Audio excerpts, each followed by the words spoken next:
So when you're doing your kettlebell swing, this is a hip hinge exercise.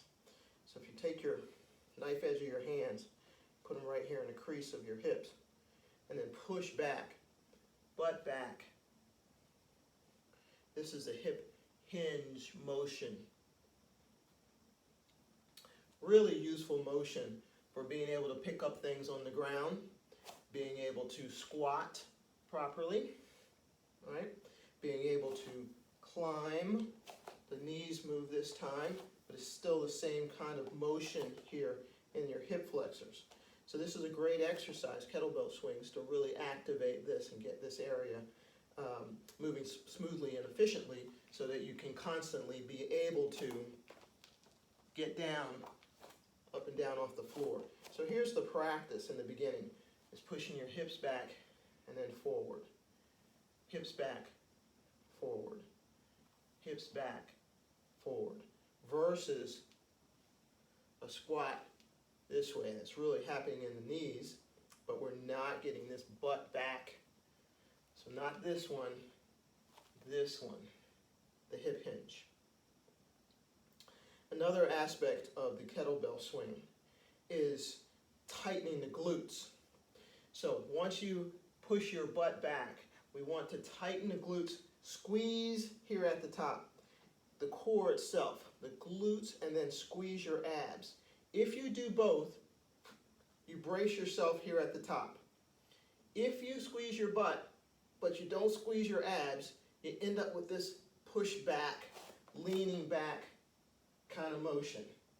If I tighten both, they kind of come from the front and the back and tighten me up so that I end up with this kind of motion. So here and boom, squeeze both, and I don't end up with that kind of motion. So squeeze your core, your glutes, as well as your abs. And even in here,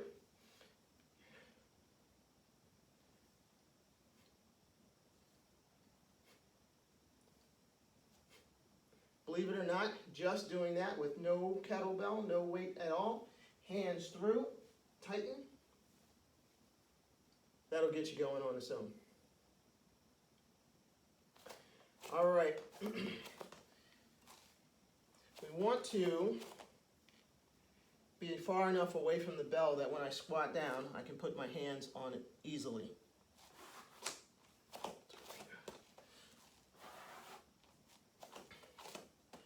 All right. When we walk up to the bell, we want our feet to either side of the bell. We can't have a narrow stance like this because we won't be able to pass the bell through our legs. So here to either side, sometimes my feet are even flared out to the side just a little bit. If I'm too close to the bell, then there's no momentum when it comes back to me.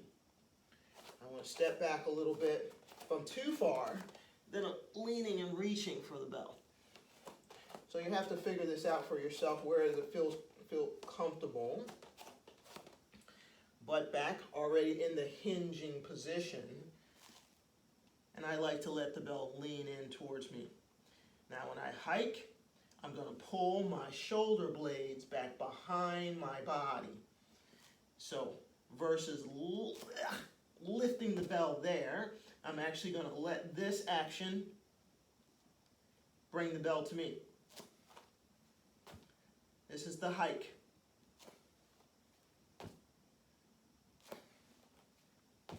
There. And back down.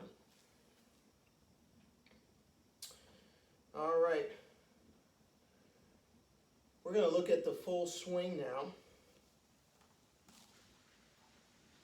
I'm going to hike the bell, and then I'm going to squeeze my core at the top. But I'm going to wait for the bell to bring me forward.